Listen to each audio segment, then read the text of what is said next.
The Gospel in Galatians.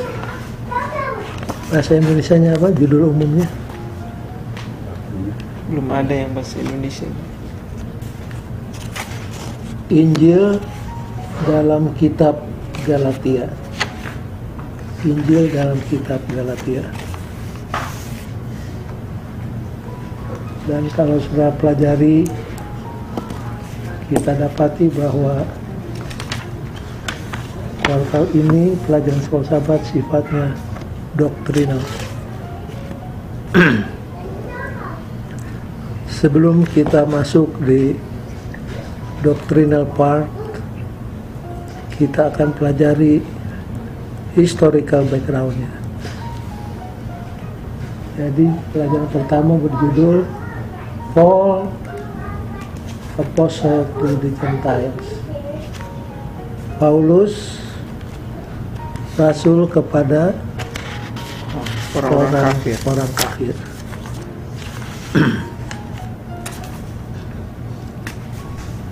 Apa arti apostle atau rasul? Dikirim keluar. Dalam bahasa Greka apostelo. Apostelo artinya the sent out one, yang diutus pergi keluar.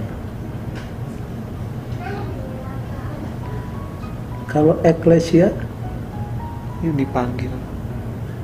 the call out ones, yang dipanggil ke dalam, yang dipanggil keluar dari dunia.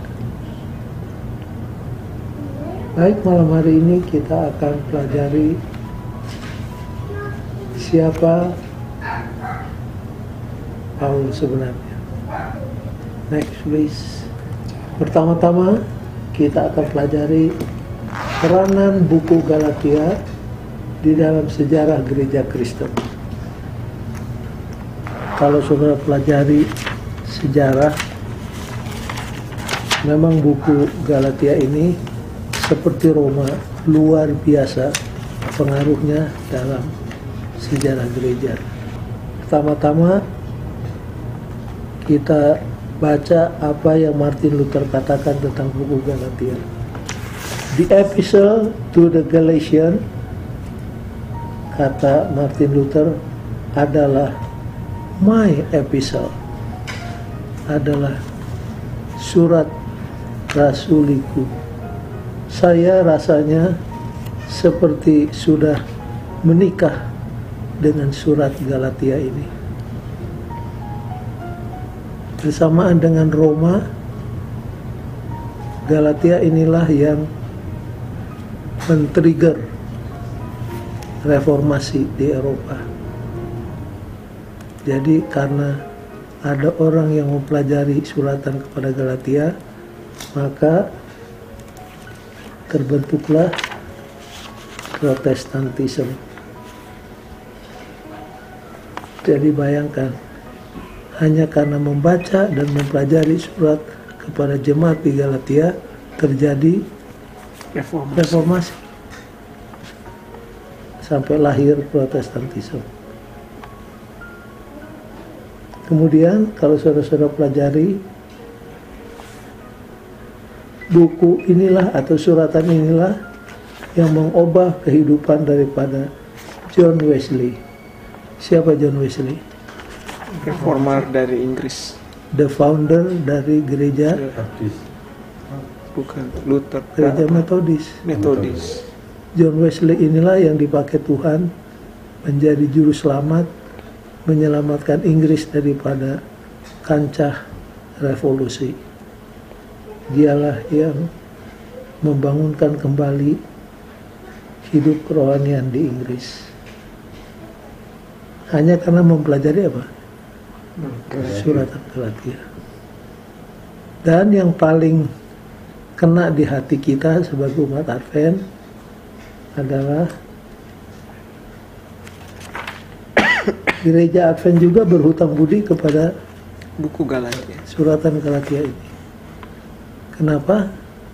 Tadinya Advent itu mengajarkan keselamatan oleh Buat. penurutan kepada hukum. Jadi Advent pernah termasuk dalam kategori legalis. Legalis itu satu kepercayaan. Orang-orang yang percaya bahwa kita diselamatkan oleh penurutan kepada hukum. Tapi ada dua anak muda yang menggali suratan kepada Galatia. Siapa namanya? Eti John. A.T. Jones dan Waggoner. Dua anak muda inilah yang digunakan Tuhan dengan mempelajari suratan kepada jemaat di Galatia untuk merubah doktrin yang sangat penting dalam gereja, yaitu apa? Keselamatan oleh anugerah melalui iman. Iman. Jadi karena orang-orang mempelajari dengan tekun suratan kepada Galatia, terjadi peristiwa-peristiwa penting dalam sejarah. Kapan Galatia ditulis? Nah, di sini ada dua teori. Kalau sudah pelajari, menurut buku Sekolah Sahabat kapan ya? 49. Karena pengarang daripada buku Sekolah Sahabat ini ikut teori Southern Galatian. Kalau saudara baca Bible Dictionary, Advent punya, dia ikut yang satunya lagi, yaitu Northern Galatian Theory. Jadi ada dua teori. Ada yang mengatakan tahun 49, yaitu sesudah terjadinya Jerusalem Council. Yang boleh diganti ini, bukan council, ini council, C-I.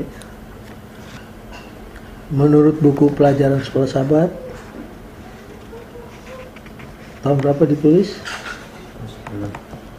Tahun 49. Tapi kalau kita baca Bible Commentary, Bible Dictionary kita, SDA Bible Dictionary. Bagaimana spellingnya?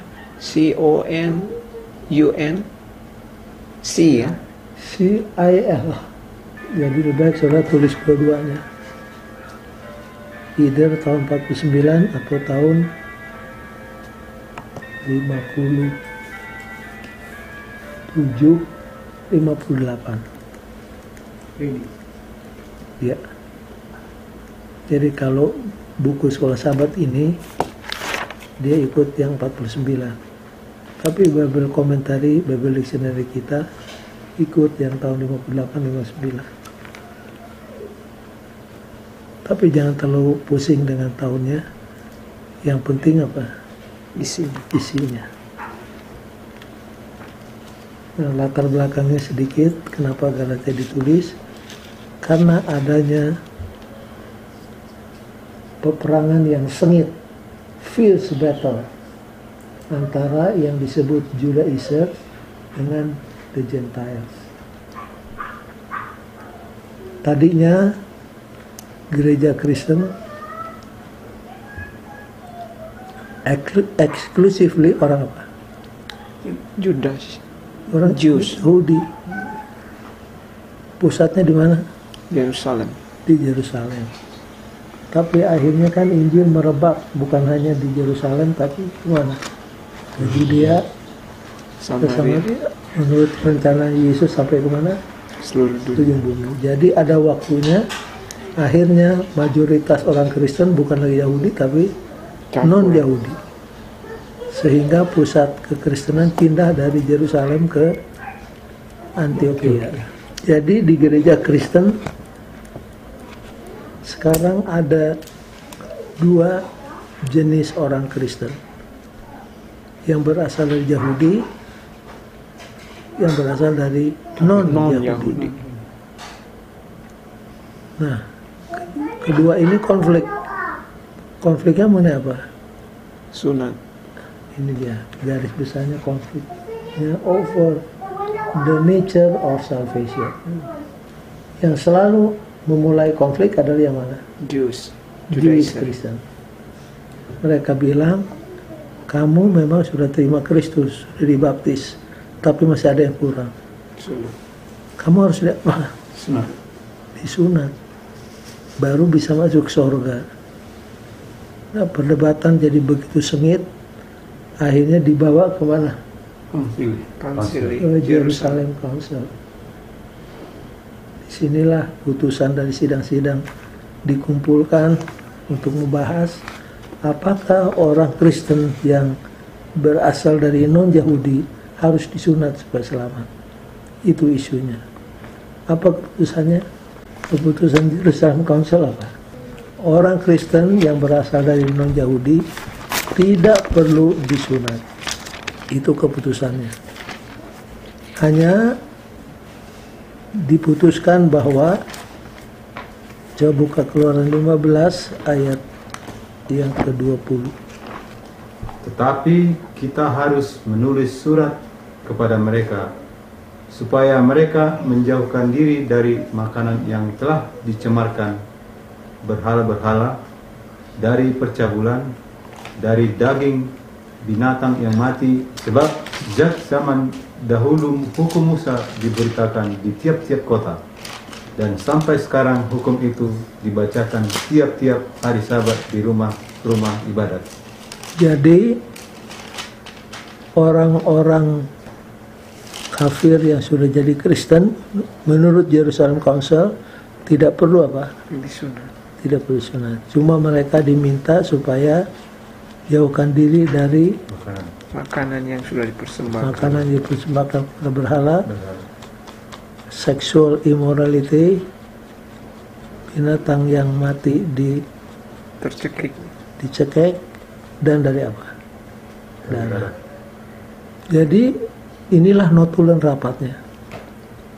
Jadi notulen rapat ini disebar ke gereja-gereja Kristen. Jadi sudah ada keputusan, ini kan tahun 40 berapa?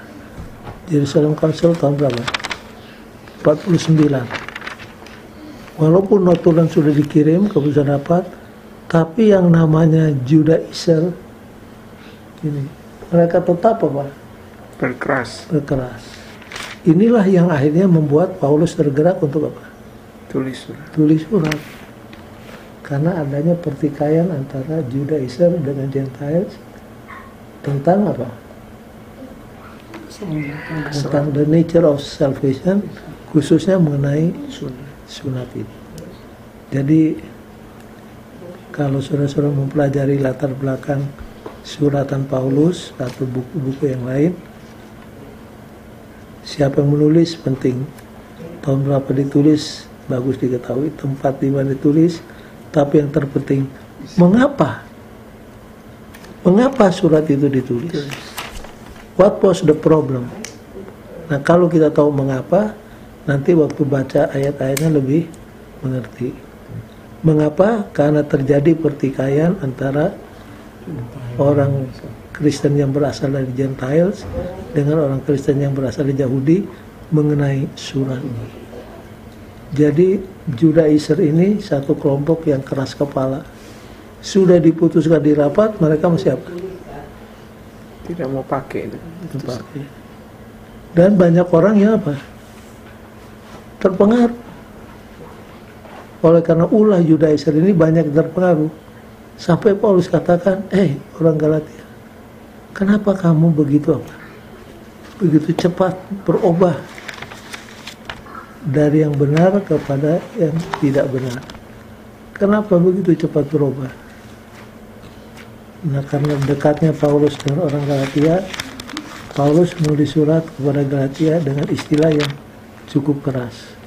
Kalau saudara baca Galatia pasal yang pertama ayat 8. Atau seorang malaikat dari sorga yang memberitakan kepada kamu suatu Injil yang berbeda dengan Injil yang telah kami beritakan kepadamu, terkutuklah dia.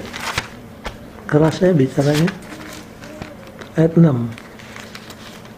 Aku heran bahwa kamu begitu lekas berbalik daripada dia, yang oleh kasih karunia Kristus telah memanggil kamu dan mengikuti suatu Injil lain. yang sebenarnya bukan Injil. Hanya ada orang yang mengacaukan kamu dan yang bermaksud untuk memutarbalikkan Injil Kristus. Keras bicaranya. Ayat 9. Seperti yang telah kami katakan dahulu, sekarang kukatakan sekali lagi, jikalau ada orang yang memberitakan kepadamu suatu Injil yang berbeda dengan apa yang telah kamu terima, terkutuklah dia. Jadi kata apa yang diulang-ulangi? Terkutuk. Terkutuk. Jadi itulah latar belakang daripada mengapa suratan Galatia ditulis oleh Paulus. Next is, sekarang kita masuk ke discussion from persecutor to apostle. Dari penganiaya menjadi Rasul. rasul. Bayangkan, penganiaya, apa tujuan penganiaya? Membinasa. Untuk memusnahkan agama Kristen, to exterminate the Christian Church, the Christian faith. Lalu menjadi apa? Rasul. Rasul. Itu jurangnya sangat lebar. Tadinya penganiaya melewati jurang yang dalam menjadi rasul yang berusaha memajukan pekerjaan gereja. Baik, kita sepintas lalu kita pelajari siapa Saul ini. Nama Saul, nama Ibrani berarti yang diminta dari Tuhan. Ask of God. Itu arti kata Saul. Itu nama Ibrani. Tapi nama Romawinya, nama Romawi, nama Greek. Jadi apa? Paul. Paul itu artinya little.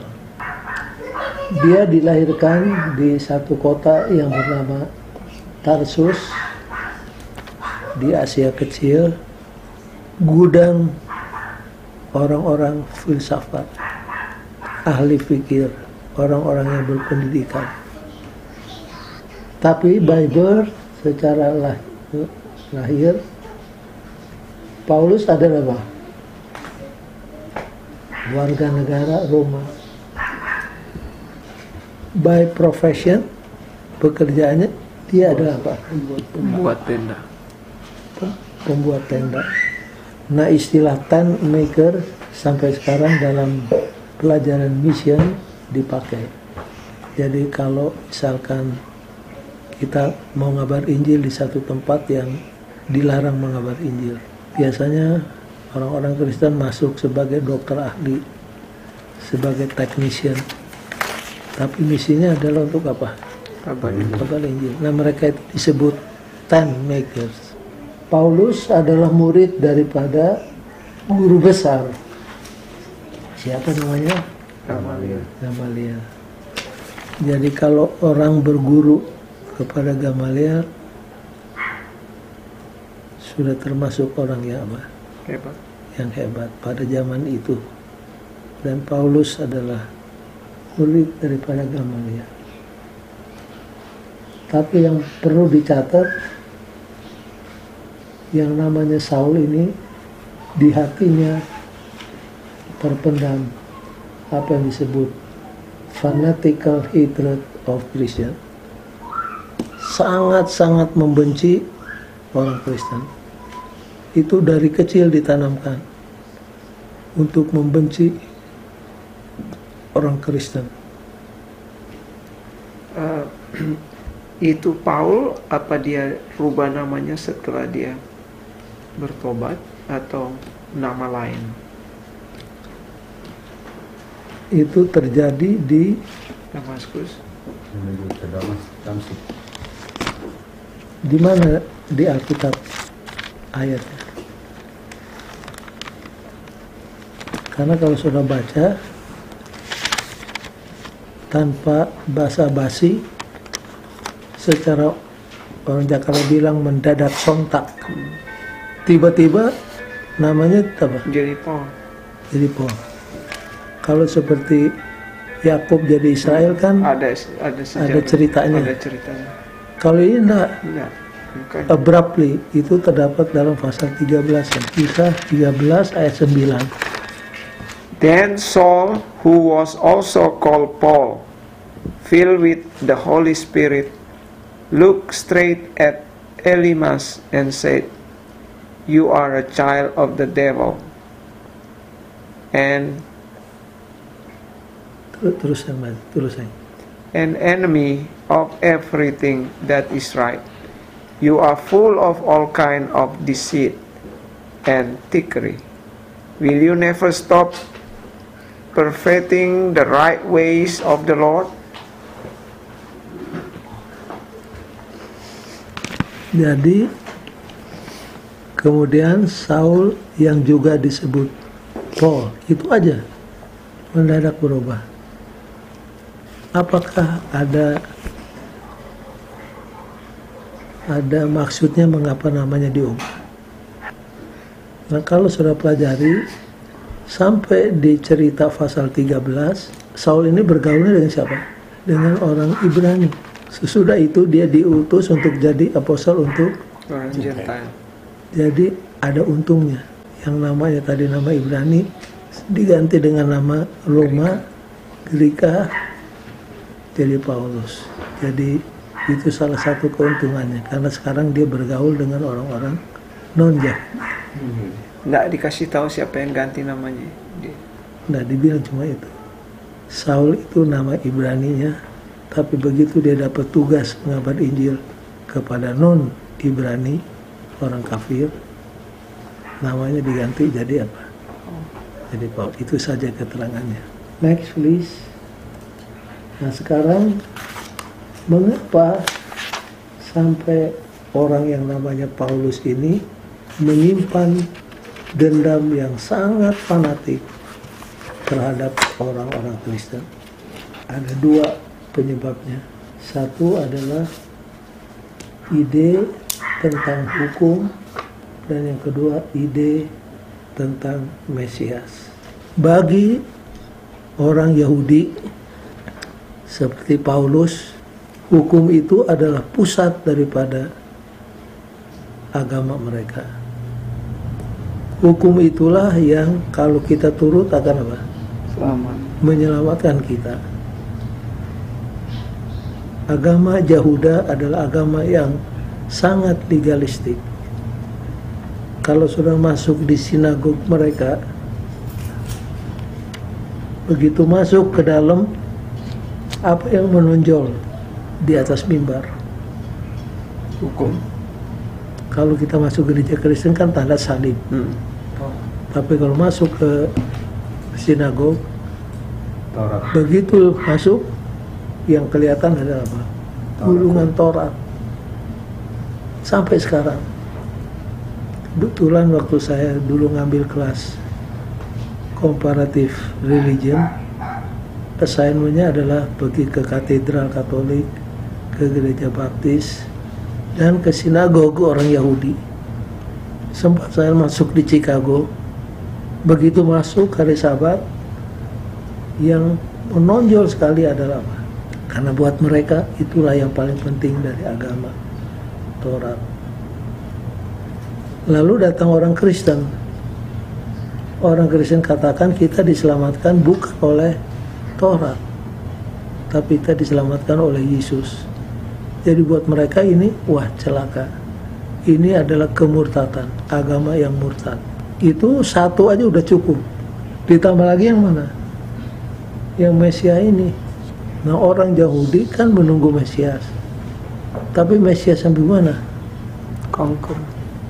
Mesias yang powerful, yang akan menghancurkan kerajaan Romawi yang membelenggu mereka dalam penjajahan. Datang orang Kristen.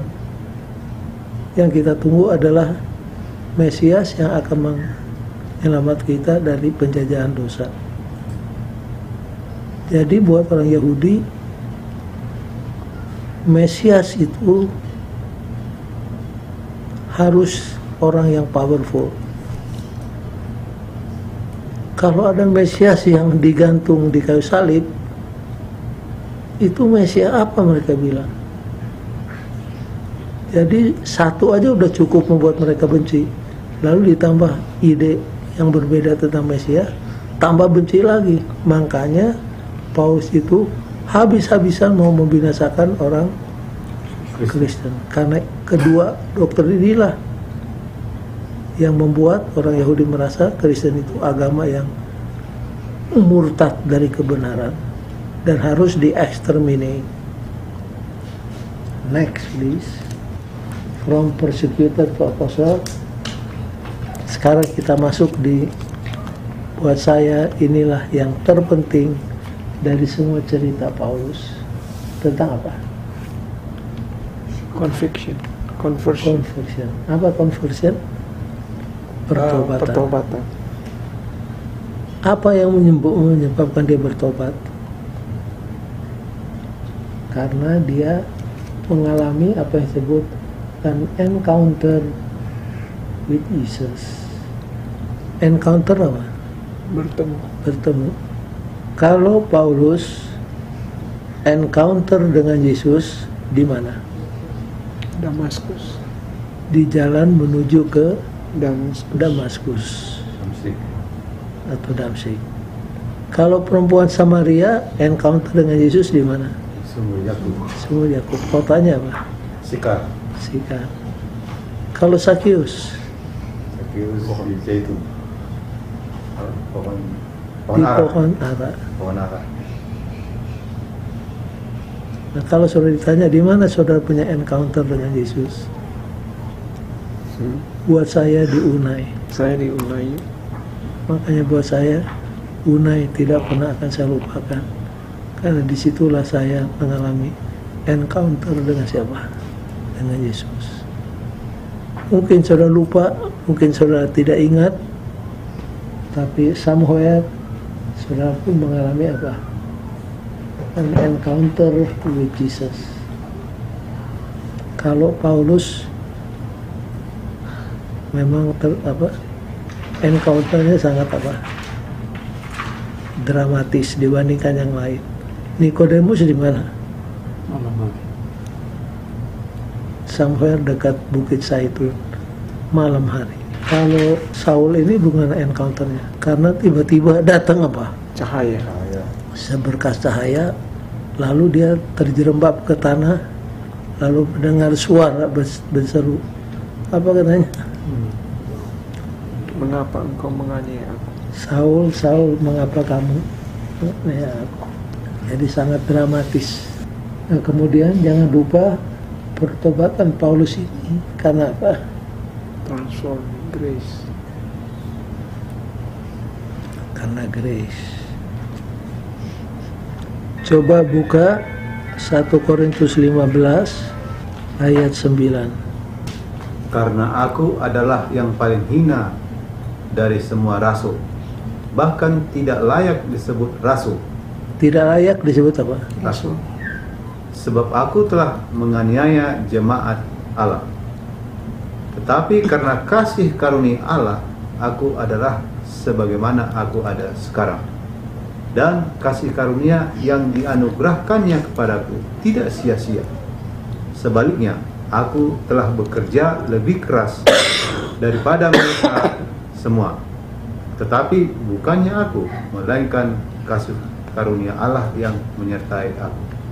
Jadi kalau saudara baca di sini, Paulus dengan tegas mengatakan semuanya hanya karena apa? Grace. Grace. Jadi kalau ditanya apa artinya grace? Pemberian yang tidak layak kita terima. Oke, ada 2 poin yang harus saudara ingat. Kalau dibilang grace, yang pertama, God's favor to the undeserving. Kebaikan Tuhan kepada orang yang Tidak layak. sebenarnya tidak layak menerima. Sebagai orang berdosa, apa yang layak, apa yang seharusnya kita terima? Hukuman mati. Hukuman mati. Tapi oleh grace, hukuman mati tidak jadi bagian kita, tapi jadi apa? Mendapat hidup yang kekal. Jadi grace artinya God's favor to the undeserving. Kebaikan Tuhan bagi orang yang tidak selayaknya. Tapi ada definisi kedua yang harus saudara ingat. Grace itu adalah God's transforming power. Siapa di perjanjian lama yang sangat outstanding contoh daripada God's transforming power? Yesaya, masih ingat? Maka Yesaya berseru, celakalah aku karena aku adalah orang yang najis bibir.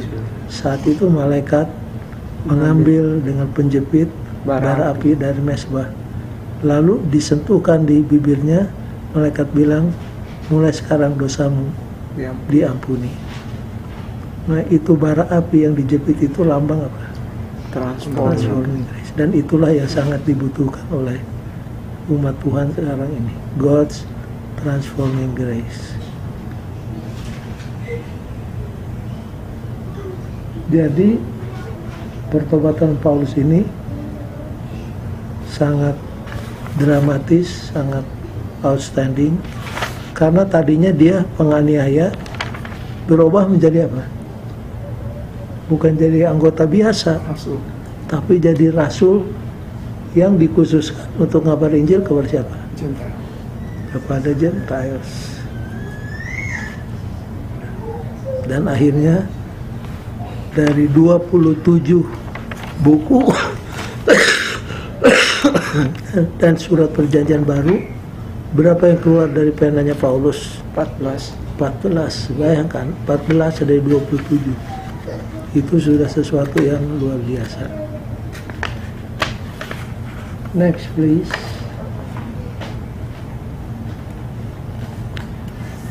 Nah, kemudian panggilan kepada siapa? Paulus.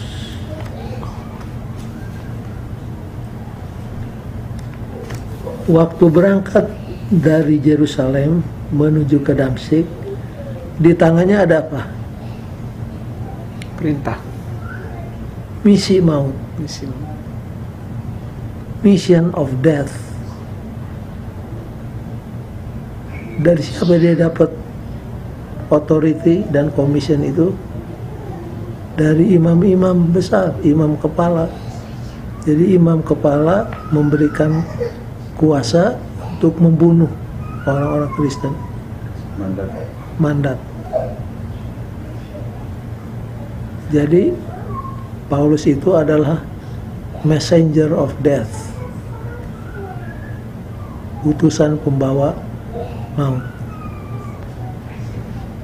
Itu waktu meninggalkan Yerusalem. Begitu hampir tiba di Damsyik, Tuhan ambil alih.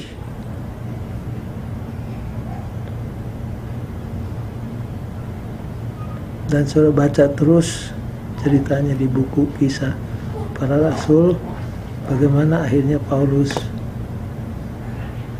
dari messenger of death berubah menjadi pembawa berita keselamatan kepada orang Kristen, kepada orang kafir.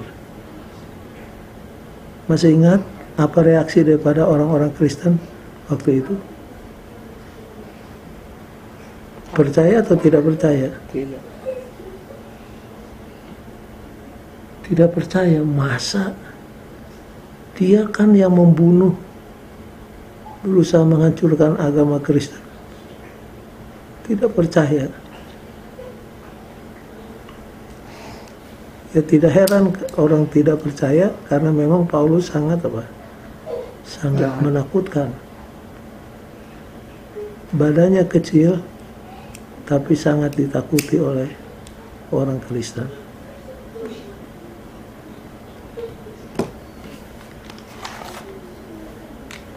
Jadi imam kepala memberikan mandat untuk menghapuskan agama Kristen, tapi Tuhan memberikan mandat kepada Saul untuk membawa Injil keselamatan kepada orang-orang kafir. Itulah siapa? Cerita daripada Paulus. In conclusion, Masih ada satu lagi nulis. Conflict between the church.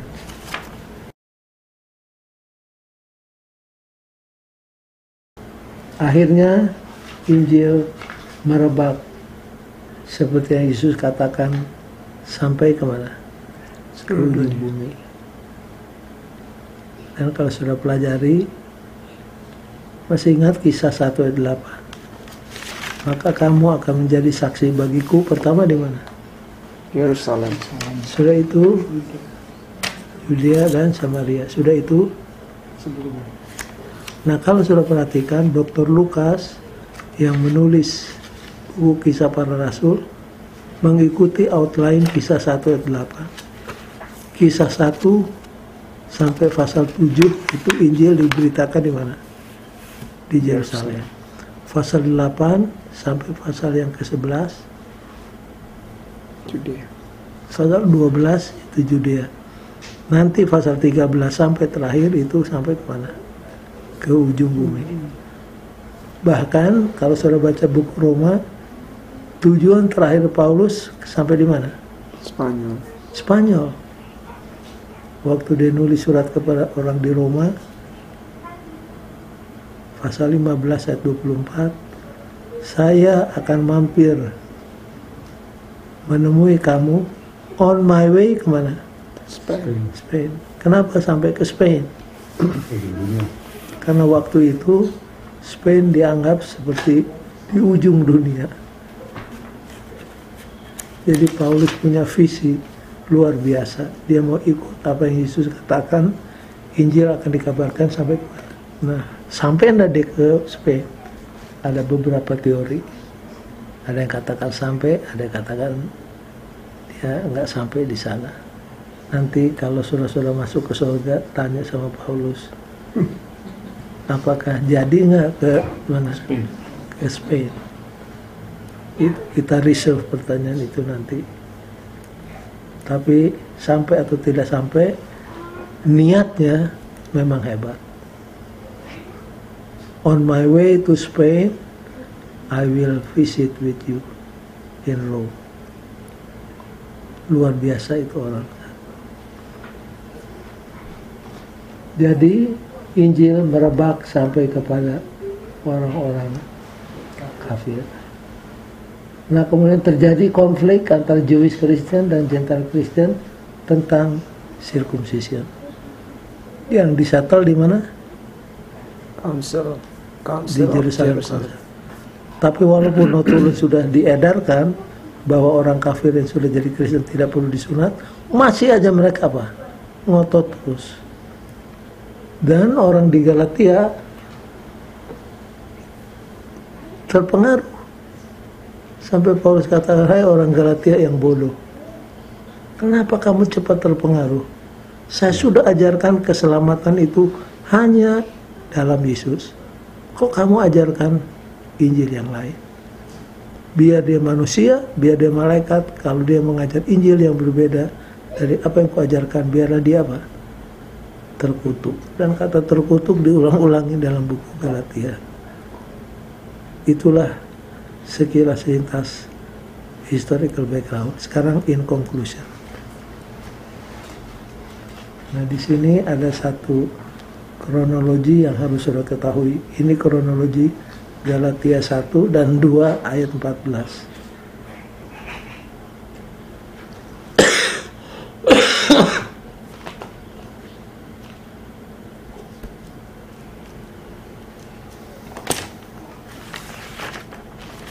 Paulus bertobat tahun berapa? Ini conversion. Dia bertobat tahun 30. Kemudian sesudah bertobat, dia disuruh Tuhan pergi kemana? Ke Arabia. Di tempat di mana Musa dulu berguru, disitulah Paulus berguru pada Yesus. Makanya dia katakan, pengetahuanku ini datang bukan dari manusia. Karena begitu aku bertobat, aku tidak langsung ketemu manusia, para rasul. Aku bersama dengan Tuhan selama berapa tahun? 3 tahun di tanah Arab. Itu sampai tahun 38. Lalu dia kembali ke Damaskus. Baru di sana dia pergi ke mana? Ke Yerusalem. Tinggal berapa lama? 15 hari. Nah, dari tahun 38 sampai tahun 43 dia pergi ngabar Injil di mana? Syria dan Sisilia. Sampai dijemput oleh Barnabas untuk bantu dia di mana? Di Antioquia. Baru 43 sampai 44 dia bantu pekerjaan di Antioquia berapa lama? Setahun. Sesudah itu tahun 45 ikut Jerusalem Council. Nah, lalu terjadi apa? Missionary Journey. Yang pertama. Missionary Journey yang pertama tahun 40. 40 berapa nih? 45 sampai 47. Lalu apa? Tahun 49 Jerusalem Council. Jerusalem Council. Itu tahun-tahun yang harus saudara ingat. Masih ingat orang Kristen di Yerusalem kan dianiaya. Begitu dianiaya di Yerusalem, by the way, kenapa Tuhan izinkan umatnya dianiaya di Yerusalem? Karena mereka sudah menjadikan Yerusalem itu comfort zone mereka. Mereka tidak mau keluar mengabar Injil. Jadi Tuhan biarkan terjadi apa? Penganiayaan. Aniaya. Kalau kita tidak melakukan pekerjaan Tuhan di masa yang tenang, damai, Tuhan seringkali menciptakan keadaan yang menyesakkan kita supaya rencananya akhirnya bisa apa? Terlaksana. Contoh kecil, ada orang harus masuk di penjara dulu baru apa? Bertobat dan bagi traktat. Ada. Begitu masuk penjara, dia jadi rajin dalam perbaktian. Buat kita jangan tunggu masuk penjara dulu. Sebelum masuk penjara seperti Deki Gerungan bagi-bagi traktat. Bersaksi pada orang lain. Dan waktu dianiaya, Filipus lari sampai di mana? Gaza. Filipus lari ke mana? Ke Samaria, bukan? Dan orang-orang yang tersebar itu, menurut Alkitab, larinya sampai ke mana? Dari Yerusalem. 300 mil. Jadi Yerusalem ke Antioquia itu 300 mil. Sekarang baca Kisah 11 ayat 19, Pak Manurung. Sementara itu banyak saudara-saudara telah tersebar karena penganiayaan yang timbul sesudah Stefanus dihukum mati. Mereka tersebar sampai ke Fenisia, Siprus, dan Antioquia. Namun mereka memberitakan Injil kepada orang Yahudi saja. Terus. Akan tetapi di antara mereka ada beberapa orang Siprus dan orang Kirene yang tiba di Antioquia dan berkata-kata juga kepada orang-orang Yunani dan memberitakan Injil bahwa Yesus adalah Tuhan. Dan tangan Tuhan menyertai mereka dan sejumlah besar orang menjadi percaya dan berbalik kepada Tuhan. Maka sampailah kabar tentang mereka itu kepada jemaat di Yerusalem. Lalu jemaat itu mengutus Barnabas ke Antioquia. Jadi siapa yang dikirim ke Antioquia? Barnabas. Mengapa? Karena mereka dengar orang kafir sudah terima agama Kristen. Ayat 23, Pak Mandurung.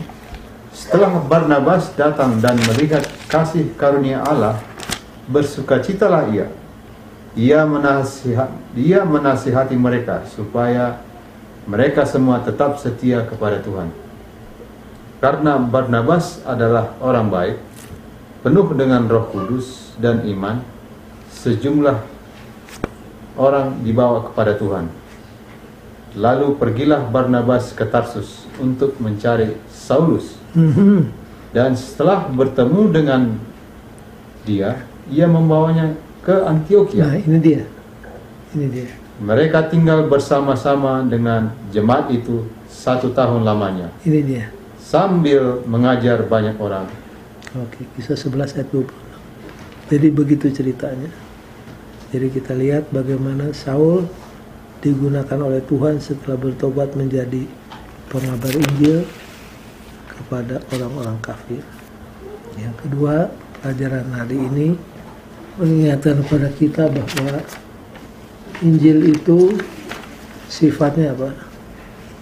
Universal. Universal. Yesus katakan, pergilah kamu kemana? Ke seluruh dunia.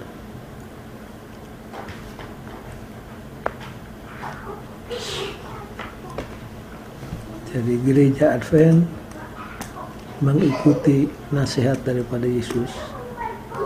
Gereja Advent sifatnya apa? Universal. Universal.